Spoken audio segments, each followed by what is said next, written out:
विधायक विहीन क्षेत्र है, क्योंकि यहाँ की विधायक जो है ना स्टाम्प पेड के रूप में काम कर रही है। एक्चुअल में विधायक उनके पति हैं, जो एक ऑफिस में बैठ के पूरे विधानसभा को चला रहे हैं। समय के अनुसार उपलब्ध हो हर समय, ऐसा ही प्रत्याशी हमको चाहिए। कहीं ना कहीं पर जनता को एक बड़े बदलाव की उम्मीद है। जो बेसिक जो है वो ही नहीं, सुविधाएं, रोड की प्रॉब्लम है। आज हमें जांजगीर चांपा जिले के पामगढ़ विधानसभा में आज हम बात करेंगे पामगढ़ विधानसभा की, जहां यह विधानसभा जो है यह अनुसूचित जाति के लिए आरक्षित है। यहाँ विधानसभा में अभी वर्तमान में बसपा से इंदु बंजारे विधायक हैं, जिनके कार्यकाल के बारे में हम जानेंगे। यहाँ उनके विकास का, उनके कार्यकाल में क्या विकास हुए हैं, क्या कार्य किए गए हैं, जी बताएंगे। यहाँ अभी वर्तमान में भी पामगढ़ में इंदु बंजारे विधायक, उनके द्वारा अभी 4.5 साल होने वाला है, क्या उनके द्वारा विकास हुआ? अब इंदु बंजारे जी यहाँ की विधायक तो हैं, लेकिन उनके कार्य को देखेंगे तो लोगों में भारी असंतोष है। जब उनके कार्य की या उनके विकास की बात आती है तो सबसे पहले ही उनके गांव का रोड सबके नज़र में, डोंगा पामगढ़ से जो डोंगा कोहरा का रोड है उसके आगे उनका गांव है, वही रोड उनके विकास को दर्शाता है। जो आज वहाँ अब तो पानी गिर गई तो अब चलना भी मुश्किल है, ये उनका विकास है। क्या लगता है आने वाले विधानसभा में कैसे नेता होंगे? निश्चित रूप से इस बार आने वाले समय में लोग बहुत ही सोच समझकर, अभी तक एक सिंबल या जाति के नाम पर वोट पड़ती थी, वो लोगों में अब वो जाति के नाम पर नहीं बल्कि विकास के नाम पर वोट पड़ेगा। और भी यहाँ लोगों हैं, उनसे हम चर्चा करना चाहेंगे कि यहाँ बताएंगे भैया, यहाँ अब यहाँ के जो विधायक उनके 4.5 साल कार्यकाल पूरा होने वाला है, किस तरीके से उनके द्वारा विकास कार्य किया गया है, बिजली को लेकर के, चाहे स्वास्थ्य को लेकर हो, चाहे शिक्षा को लेकर? सबसे पहली बात तो ये है कि यहाँ तो अभी हम लोग जो महसूस करते हैं, यहाँ के लोग, पामगढ़ जो है ना विधायक विहीन गांव, विधायक विहीन क्षेत्र है, क्योंकि यहाँ की विधायक जो है ना स्टाम्प पेड के रूप में काम कर रही है। उनके पास कोई स्वयं का मारल नहीं है, कोई उद्देश्य नहीं है, वो एक दूसरे के द्वारा जिताई गई प्रत्याशी है। एक्चुअल में विधायक उनके पति हैं, जो एक ऑफिस में बैठ के पूरे विधानसभा को चला रहे हैं। और मेरी नज़र में देखा जाए तो विधायक जी की उपलब्धता जो है बिल्कुल शून्य है। जैसे हमारे भाई साहब ने भी बताया, वो अपने जिस रोड में उसको प्रतिदिन सवेरे शाम चलना है, उस रोड का विकास नहीं कर पा रही, उनको बना नहीं पा रही है, तो हम बाकी पूरे विधानसभा में उनसे विकास की उम्मीद बिल्कुल भी नहीं कर सकते। उनके द्वारा सिर्फ छठी मरने का जो कार्यक्रम होता है उस पर जाके अपनी सक्रियता बनाई हुई है। बाकी विकास के मामले में चाहे विधानसभा में हो चाहे क्षेत्र में हो, कभी हमने उनको नहीं देखा है। या कोई बड़ा जन आंदोलन हो विकास के मामले में, या फिर कोई ज्ञापन हो या सरकार से लड़ने की बात हो, कहीं पर भी उनकी उपस्थिति नहीं रहती है, वो शून्य है। और रही बात आप विकास के मामले में बोल रहे हैं, तो छत्तीसगढ़ की सरकार जो है, विकास सरकार का दिखता है, लेकिन उसमें विधायक का कहीं रोल हो ऐसा हमको नहीं दिखता। चाहे यहाँ पर आत्मानंद स्कूल का हो, आज पामगढ़ विधानसभा के अंदर 2 आत्मानंद इंग्लिश मीडियम के स्कूल खुल गए, 2 हिंदी मीडियम के स्कूल खुल गए, हमको पामगढ़ को नगर पंचायत का दर्जा मिल गया है। ये सरकार की उपलब्धियां हैं, और लगातार जो जो सरकार की योजनाओं का है सारा फायदा इस क्षेत्र को मिल रहा है, लेकिन उसमें विधायक की जो उपलब्धता है या उनका जो सहयोग है वो शून्य है एकदम। और भी लोग हैं, उनसे भी और चर्चा करना चाहेंगे कि पामगढ़ विकास के लिए।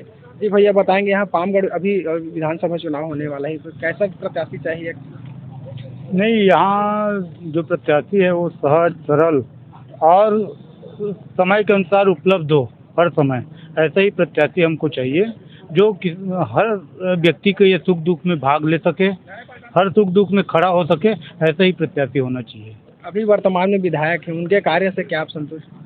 नहीं, संतुष्ट तो है ही नहीं है हम लोग। जैसा कि हमारे भाई साहब लोगों ने बताया कि वो अपने जो रोड नहीं बनवा पाया वो क्या कर सकेगा। और जहाँ तक हमारी सरकार का सवाल है, भूपेश बघेल की सरकार का सवाल है, उन्होंने हर क्षेत्र में विकास किया है। किसानों को किसान न्याय योजना, गरीबों जो भूमिहीन हैं उसके लिए भूमिहीन किसान मजदूर योजना, और क्या कहते हैं, शिक्षा के क्षेत्र में, स्वास्थ्य के क्षेत्र में, सभी क्षेत्रों में बहुत अच्छी तरह से विकास किया है। किसी भी क्षेत्र को नहीं छोड़ा गया उनके द्वारा। जी भैया बताएंगे, यहाँ 90 से दशक से पहले कांग्रेस का गढ़ था, अब बहुजन समाज पार्टी गढ़ है, अब आने वाला विधानसभा कैसा? निश्चित तौर पर मैं ये कहना चाहूँगा, गढ़ किसी का नहीं होता, गढ़ जनता का होता है। जनता जहाँ चाहती है वो उसका जनप्रतिनिधि चुनती है। आने वाले समय में चुनाव में, क्योंकि यहाँ पर हम छत्तीसगढ़ बनने हुए 23 साल हो गए, यहाँ 15 साल से भाजपा को शासन मिला, साथ ही 8 साल 9 साल होने वाले हैं, लगभग पूर्ण हो जाएगा इनका दूसरी, कांग्रेस का भी दूसरा पंचवर्षीय। तो ये मान लीजिए कि दोनों को मौका बहुत मिला। बसपा ने यहाँ पर 5 पंचवर्षीय निकाली, मौका सबको दिया जनता ने किसी को नकारा नहीं। और इस बार जनता कहीं ना कहीं पर बिलासपुर में 2 जुलाई को जो केजरीवाल जी की रैली हुई थी, उससे ये सिद्ध हो जाता है कि कहीं ना कहीं पर जनता को एक बड़े बदलाव की उम्मीद है। और छत्तीसगढ़ में इस बार सारी परंपरागत राजनीति और जो बनी हुई सिस्टम है, भ्रष्ट सिस्टम, उसे तोड़ते हुए जनता इस बार एक ईमानदार विकल्प चुनेगी। जैसे दिल्ली और पंजाब की जनता ने स्कूल, अस्पताल, बिजली, पानी, पेंशन, राशन, महिलाओं को सम्मान, युवाओं को रोजगार, भ्रष्टाचार मुक्त बनाने के लिए जिस पार्टी को लाया, आज उसी ईमानदारी से संगठन के हिसाब से पार्टी जो है अपना काम कर रही है। छत्तीसगढ़ में भी निश्चित तौर पे आम आदमी पार्टी एक बहुत सफल और ईमानदार सरकार अपने छत्तीसगढ़ की जनता को देने जा रही है। जनता बस मूड बना के बैठी है, चुनाव आने का इंतजार कर रही है। मुद्दों पे ही चुनाव लड़ा जाएगा, स्कूल, अस्पताल, बिजली, पानी। बाकी आरोप प्रत्यारोप की राजनीति होते हुए तो 75 साल हो गए, एक दूसरे पर आरोप जरूर लगाते हैं, मगर सही मायने में आज जनता के वो बेसिक मुद्दे आप जाके देखिए गाँव में जो स्कीम चली, जो उसके जमीन धरातल पे कहीं पर कुछ भी पता नहीं है। कागजी कार्रवाई हो रही है खूब, प्रशासन दौड़ भाग खूब कर रहा है, जैसे बंदर उछल कूद करता है, लेकिन जमीन पर सही मायने में आज भी प्राथमिक सुविधाओं से लोग वंचित हैं। आज भी नल जल योजना में करोड़ों खा गए।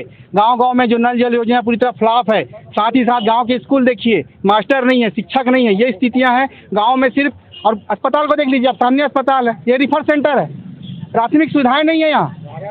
कहने का मतलब ये है कि आज गांव में, और जहाँ तक ये अपना आत्मानंद स्कूल की बात है, भाई साहब 50 लोगों का एडमिशन होता है क्लास में, वहाँ पर 1200, 1000, 1200, 1500 लोगों का फॉर्म जाता है, चिन्हित करके सिर्फ गिने चुने व्यक्तियों को ही वहाँ मौका मिलता है, सारा सेटलमेंट के साथ में। सिर्फ फर्जी काम होता है, जिसमें सही मायने में गरीब किसान मजदूर के बच्चों को वहाँ पर अच्छी शिक्षा बनने से वंचित हैं। और आज भी गाँव-गाँव में अच्छे स्कूलों की, अस्पतालों की जरूरत है, और वो आम आदमी पार्टी का। पामगढ़ को लेकर पामगढ़ विधानसभा में कैसा नेता चाहिए, और वर्तमान में जो विधायक उनके द्वारा किस तरीके से कार्य किया है, क्या उसके कार्य? जैसे मेरे भाइयों ने, सभी ने बताया कि जो पामगढ़ के मौजूदा विधायक हैं वो पब्लिक में कम रहते हैं, डेवलपमेंट का काम कम करते हैं। तो प्राथमिक सुविधाएं जो हैं, जैसे हॉस्पिटल सामने ही है, तो इनमें जो बेसिक जो है वो ही नहीं सुविधाएं, रोड की प्रॉब्लम है, स्कूलों में टीचर नहीं है, अध्यापक नहीं है। जो भी पामगढ़ का नेता हो ना, पहली बात तो वो जनता का काम करता हो। जनता ने उनको चुनाव जिताया है, तो जनता के लिए काम करना चाहिए। जो भी हो, मैं अक्रॉस पार्टी लाइन ये बात बताऊंगा कि जनता ने तय करना है कि जिस भी पार्टी से कैंडिडेट हो, उसको रिपोर्ट कार्ड उसका देखना कि उसने पिछले 20 वर्ष में, 5 वर्ष में क्या काम किया है, तो वो सारा देख के रिपोर्ट कार्ड उसका, फिर वोट डालो। तो कोई भी हो, किसी पार्टी से हो, पहले उसका रिपोर्ट कार्ड जरूर देखिएगा। जिसने काम किया है उसको वोट दो। जैसे मौजूदा विधायक जो भी हैं, उनका सभी भाई बता रहे हैं कि उन्होंने कोई काम नहीं किया, जो सुविधाएं हैं ऊपर से आ रही हैं वही मिल रही हैं। तो पहले उसका रिपोर्ट कार्ड जरूर देखिएगा। पामगढ़ का जो भी नेता हो, ज़मीन से जुड़ा हो और लोगों का काम करता हो, लोगों के बीच में जाता हो, उसको वोट दीजिए। हमने अभी लोगों से चर्चा कर रहे हैं, सभी लोगों ने पामगढ़ विधायक, पामगढ़ में भैया अभी बताएंगे क्या विकास कार्य हुए हैं, क्या? पामगढ़ देखिए, पामगढ़ का जो विधानसभा जो है, जैसा कि अभी राजू भाई ने कहा, गलत बोला हूँ क्या? तो परिवर्तन तो होते रहता है, परिवर्तन प्रकृति का नियम है वो। लेकिन इस बार जो है भारतीय जनता पार्टी पर प्रचंड बहुमत वोटों से जीतेगी, क्योंकि उसके कारण है कांग्रेस की कुशासन नीति। यहाँ जो पीएससी भर्ती भ्रष्टाचार हुआ है, जो व्यवसायिक परीक्षा मंडल भ्रष्टाचार हुआ है, जो गोठान में हुआ है, अभी फर्जीवाड़ा जाति, हाँ, ये ऐसा जो और जाति प्रमाण पत्र जो फर्जीवाड़ा होकर के जो नियुक्ति हुआ है, उसके लिए यहाँ प्रदेश की जनता जो है भारी उद्वेलित है कांग्रेस के लिए। इसलिए इस बार तो आना ही नहीं है कांग्रेस जो है।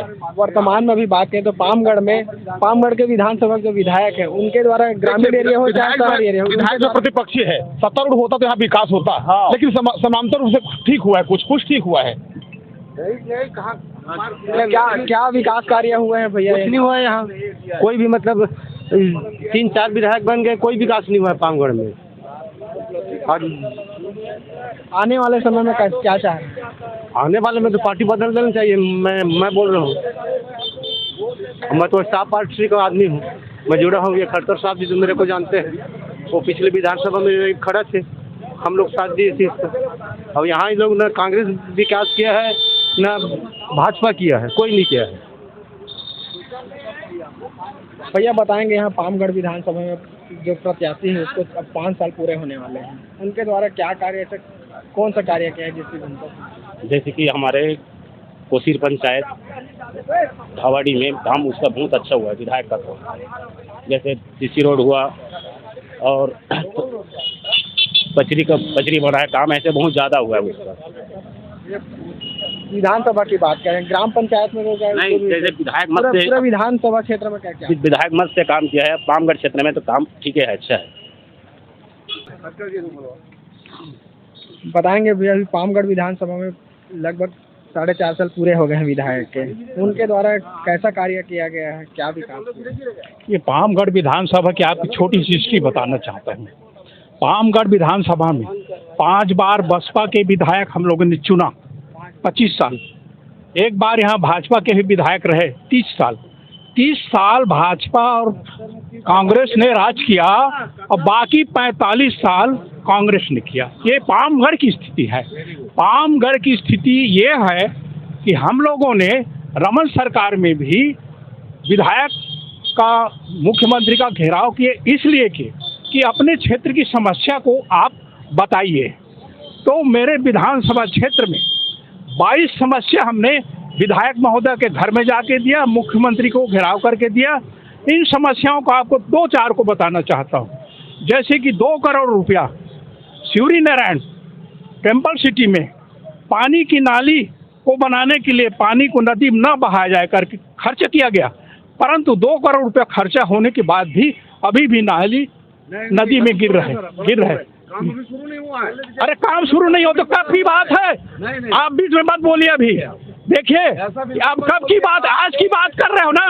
काम कब का शुरू नहीं, पैसा खर्च हो चुका। आप कहें तो मैं इनको भेज देता हूँ भाई साहब लोगों को, गलत आरोप मत लगाइए आप। उसका सिर्फ भूमि पूजन हुआ है, अभी नाली का निर्माण जो है भूमि पूजन हुआ है। टाइम में आप बोलिएगा, आपके टाइम में आप बोलिएगा। एक समस्या आपको बताया मैं, दूसरी समस्या आपका पुरातत्व विभाग का आपका मंदिर है लक्ष्मण खरौद में, वहाँ इतना खर्च करने के आज भर भी टूटा फूटा है, उस विभाग का है, वहाँ कुछ नहीं हुआ। 75 साल से आपको बताना चाहूँगा कि खोखरी ये जो है ना, यहाँ पर सड़क नहीं गया आज तक, उस गांव में छूट गया पूरा, अभी तक छूटा हुआ है। इसके बाद आप आइए, ये पामगढ़ में ट्रेजरी की समस्या 15 साल से चल रहा है। ट्रेजरी का आश्वासन मिलता है, देता ही नहीं गया। 100 बिस्तर अस्पताल की यहाँ की समस्या, कुछ नहीं हुआ। यहाँ नल जल की योजना, कुछ नहीं हुआ। यहाँ महिलाओं के लिए सामूहिक, अरे सोचा चाल, इतना बड़ा देर से लोग आते हैं, परंतु महिलाओं के लिए आप मत बोलो, आप बात बोलना अपने बाद में। तो ये सब सारी समस्या है। इन समस्याओं को कौन हल करेगा? ना तो कांग्रेस ने हल किया, ना तो भाजपा ने हल किया। अभी रमन सिंह है, रमन सिंह में एक शब्द कहना चाहता हूँ। एक भाई ने कहा ना, गाय गरुआ घुरुआ और बाड़ी, इसका कोई ना आगे न पिछाड़ी। अगर हार रहा है भूपेश बघेल अरबों खरबों के रुपया के खर्च करने से ही इसी योजना में हारेगा। अभी भूपेश बघेल गाय कहाँ घूम रहा है, वो कहाँ है, और वो भी सबसे बड़ा दुखद बात है, इस विभाग का कैबिनेट मंत्री एक संत महात्मा राम सुंदर दास को दे रखे, जो वाकई में सेवक है, सेवा आदमी करता है, उसके जिम्मे में ऐसे विभाग को दे रखा है, उनका खुद का बदनामी हो रहा है। तो मैं यही कहना चाहता हूँ, पामगढ़ में ऐसा आदमी आए, एक तो क्षेत्रीय आए, जो कुछ करना चाहता हो, आगे पीछे जा सके। विधायक अभी है, वो भी एक प्रकार से निष्क्रिय है। वो तो 2 बार 5-4 बार तो पुरुष लोग रहे, पर एक बार महिला आई है, चलो थोड़ी बहुत माफ भी करते हैं महिला है, परंतु 4 तरफ क्या कर रहे थे लोग? दाऊ राम रत्नाकर जैसे लोग यहाँ पर 3 बार नेतृत्व किया, बौद्ध ने नेतृत्व किया, अभी तो महिला है। चलिए, उसको कुछ थोड़ी बहुत समस्या होगी, मैं मानता हूँ, परंतु विकास के लिए समस्या को नहीं सुना जाएगा। तो मैं यही कहना चाहूँगा कि अपनी पामगढ़ में ऐसा कोई नेतृत्व आए। आज जनता ये 75 साल से देख चुकी है, अब जनता ये देख रही है कि देश में विकास का काम कौन करेगा और कौन अपनी घोषणा को पूरा करेगा, एकमात्र दिख रहा है। सच्चाई से काम करने, स्वास्थ्य, शिक्षा, बिजली, पानी। विधानसभा की बात करेंगे तो पिछले जो 5 साल के कार्यकाल में जो विकास हुई, चाहे रोड के मामले में हो, चाहे बिजली के मामले में हो, चाहे शिक्षा के मामले में हो, चाहे स्वास्थ्य के मामले में हो, किसी भी क्षेत्र में आप लेंगे तो वो विकास और कहीं नजर नहीं आता। पिछले 15 साल में रमन सिंह जी के सब आज जो स्ट्रक्चर छोड़कर रमन सिंह जी गए हैं, कांग्रेस की भूपेश सरकार उसको मरम्मत करने के लिए पैसे नहीं है उनके पास।